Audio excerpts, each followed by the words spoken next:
my real name is Kalinda. My middle name is Pia. I've actually changed my name to Pia, and that happened after my near death. I live in Vernon, BC, Canada, and I'm a clinical hypnotherapist.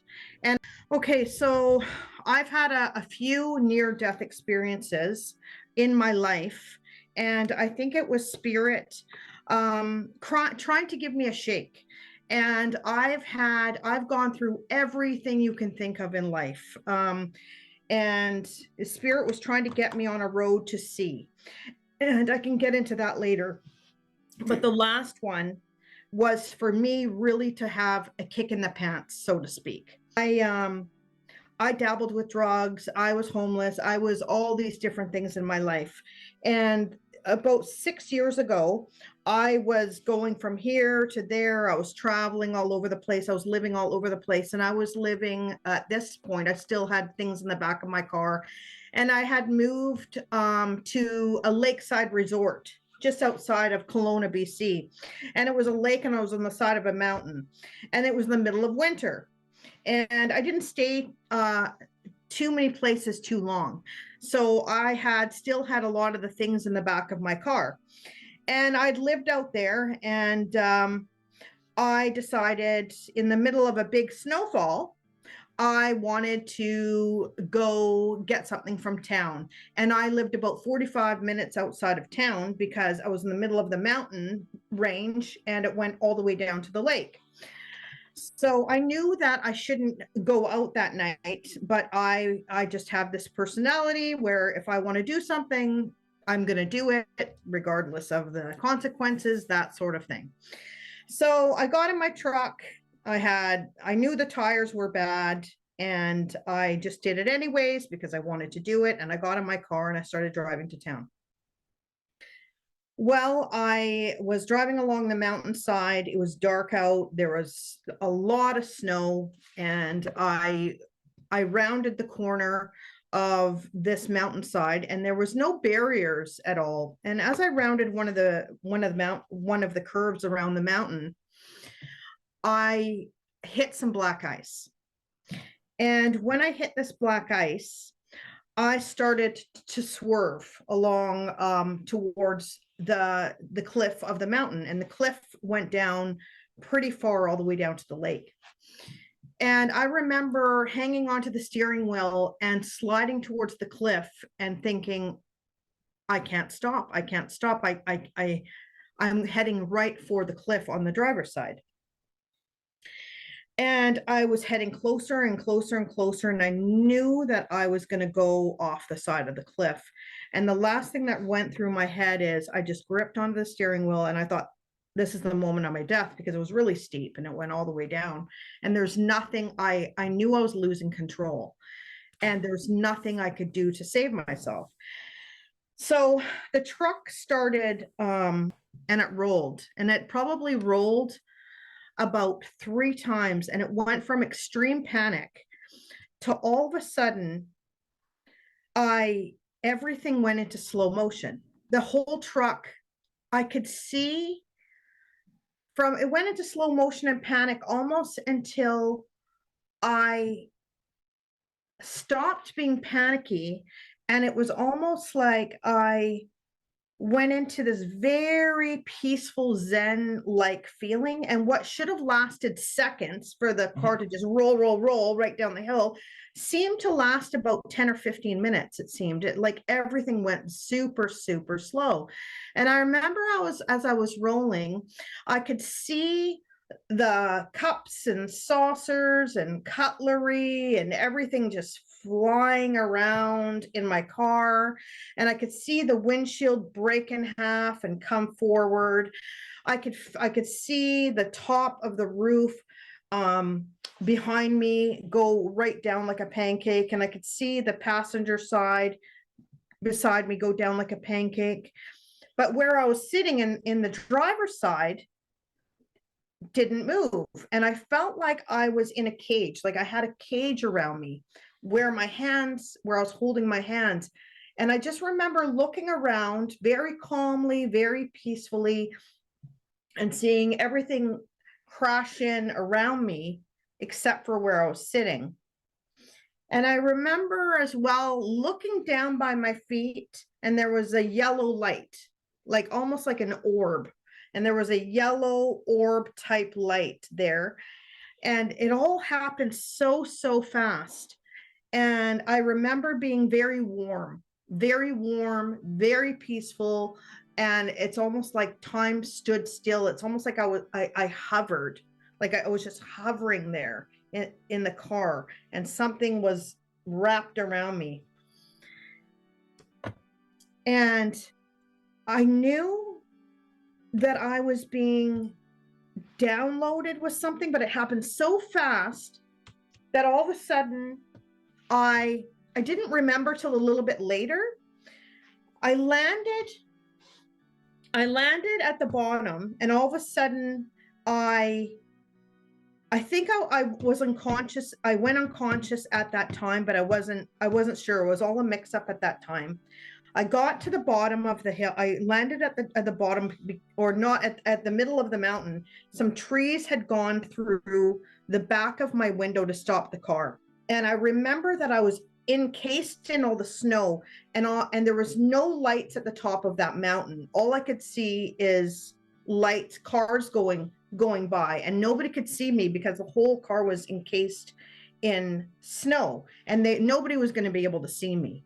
So I made it through the window, and I remember trying to find my way crawling up the side of the mountain with my hands and knees.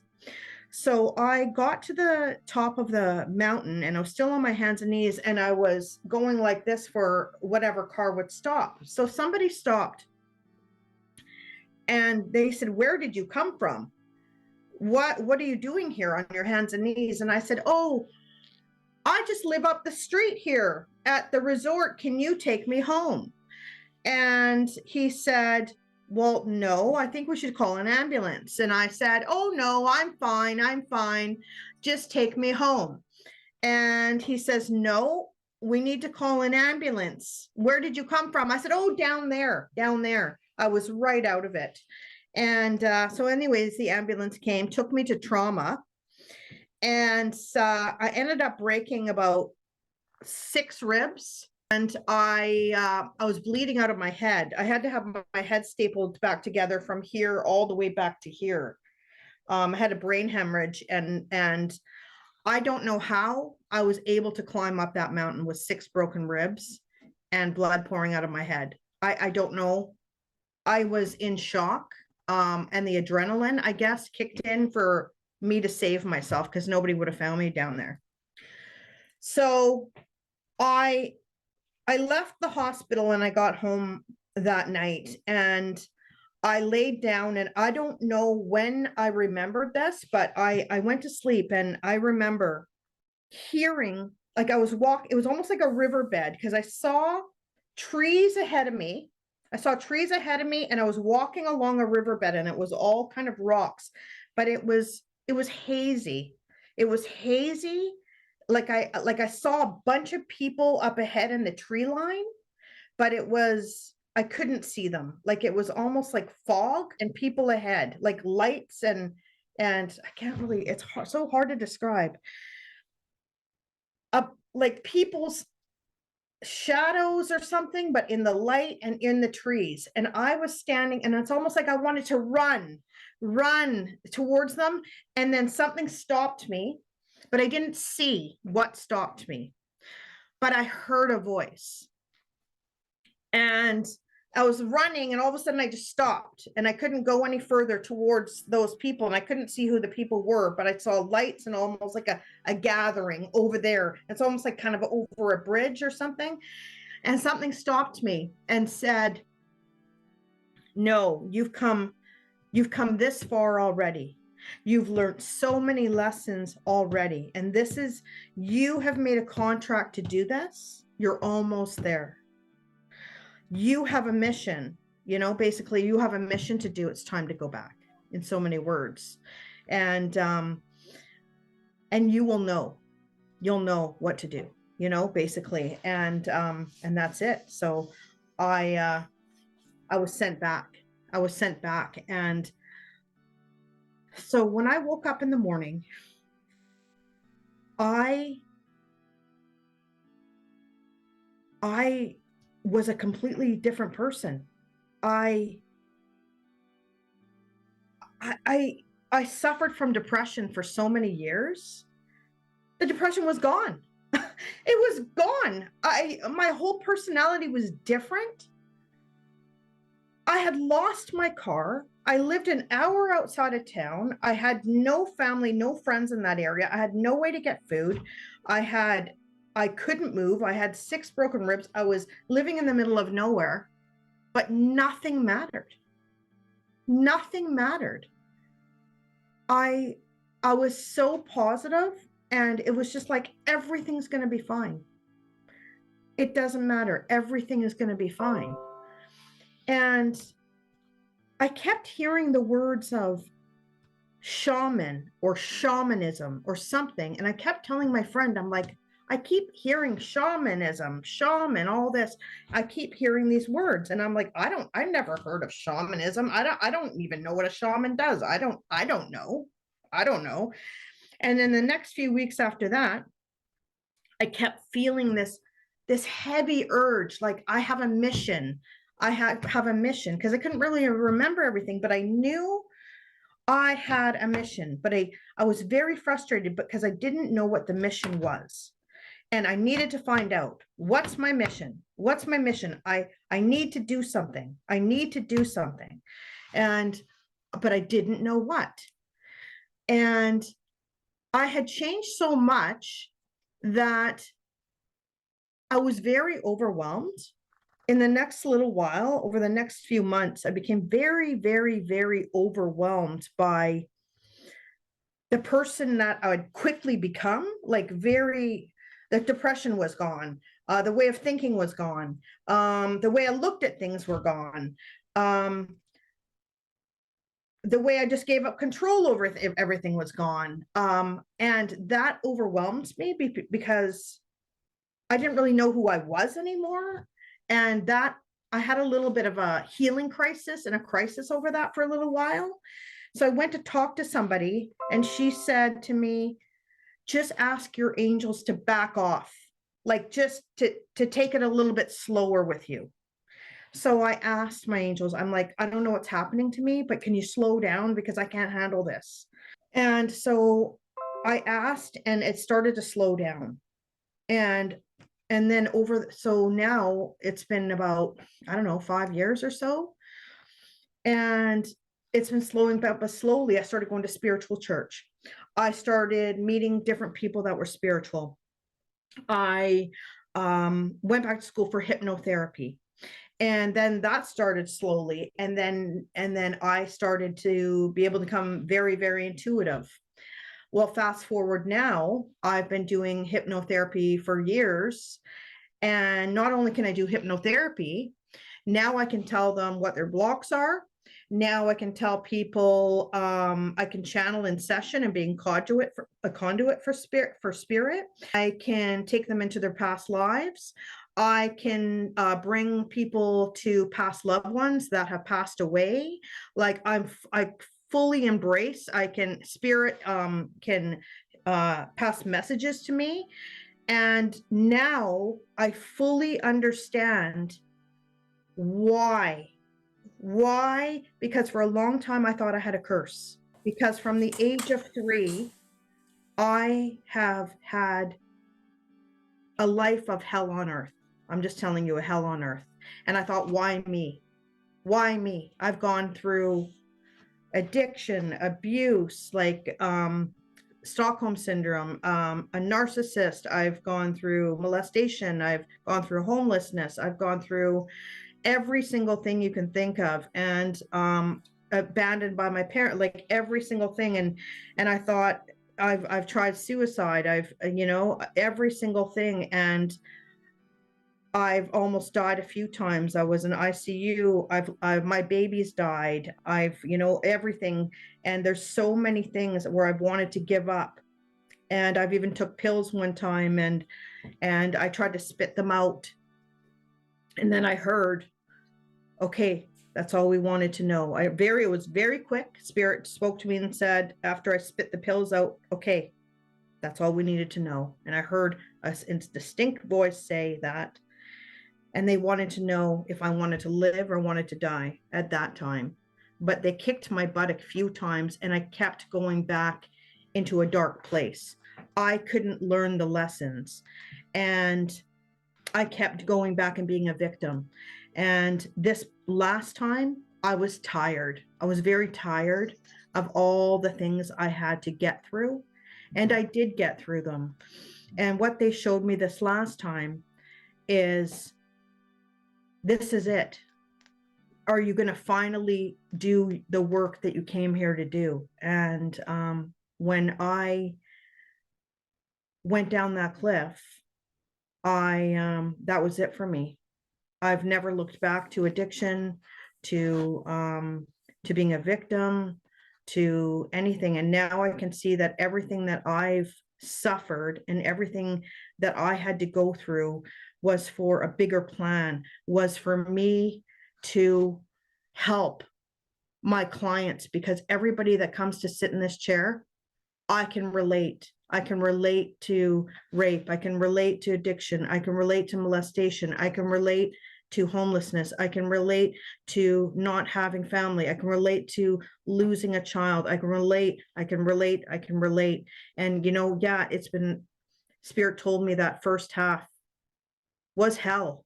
But, it's because I walked through every single thing in my life. And that this was my life's journey. And yeah, I was tired. So my soul wanted to drive off that cliff. But Spirit said, no, you're almost there. You're not giving up yet. You're not giving up yet. You have a mission here. And now I know, I didn't know then, but I absolutely know 100% that I'm doing my mission. Because when these people come in for hypnotherapy and I'm clearing past life trauma, I'm clearing karma, I'm clearing ancestral traumas, I'm helping people get over molestations, I'm helping people go back and face their perpetrators in hypnosis, and I'm clearing all this stuff, and I'm seeing people that they've gone through years of therapy, and I'm helping them get to deep roots, and I'm helping change lives. I understand now why I can handle this deep stuff with them. It's when it was happening, it's like everything was slow motion. Like I said, it seemed to last, should have been 2 seconds, lasted about 15 minutes, and it didn't last 15 minutes. So I feel I went somewhere, like another dimension or something, because I think I went to that place, but I don't remember what happened there, but it seemed to last a very long time because everything was in slow motion. And I remember seeing that light. So, but that's all I remember, and it lasting a very long time. But it wasn't until after I went to the hospital and then I went to sleep that night that the next morning, as I remembered everything, that worked. It wasn't until I actually had time to rest my body, and maybe at night, during the night, because I can astral travel now and I can see a lot of things. And what I saw was my dad has died over 20 years ago. And that was my dad sitting behind me. And the reason why he was sitting behind me is because he told me if he wasn't sitting there, I would have broke my back. And that makes sense because I broke all my ribs. Why wouldn't I have broken my back? He sat there and saved me from that because I would have broken my back. And I would have been probably in a wheelchair or something. And he said he knows me. And he said, I wouldn't have done good in a wheelchair. And I would have given up. And I wouldn't have done what I'm doing. Because I'm the kind of girl that, if you know me, I wouldn't do good in a wheelchair. Well, when I was going through everything I've gone through, I turned to drugs, I turned to alcohol, I was suicidal, I was depressed, I was all the stuff. And, I understand when you're in it, you don't understand. But what I know now is where we are, this is a school. You know, we're not from here. We're from the other side. And our soul, our soul is here to grow. Okay. And these are all lessons. These are all just lessons. And to just hold on and to get through it. And every time you get through this, you know, whether it be addiction or losing a child or, you know, some of these things that I've gone through, it makes you grow so much stronger.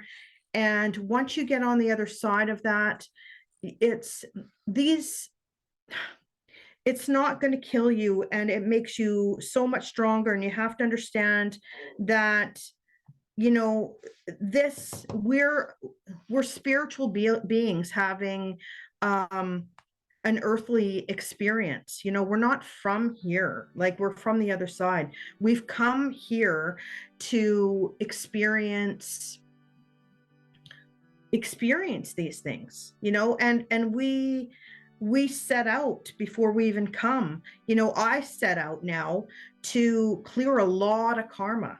That's why, you know, I'm not embarrassed to tell you I was an addict and I was this and I was that, because I came to clear a lot of karma this time around. You know, that was my soul's choice. And it was hard. Yeah, it was really hard, you know, but I go through it. I went through it. And people get really stuck on that.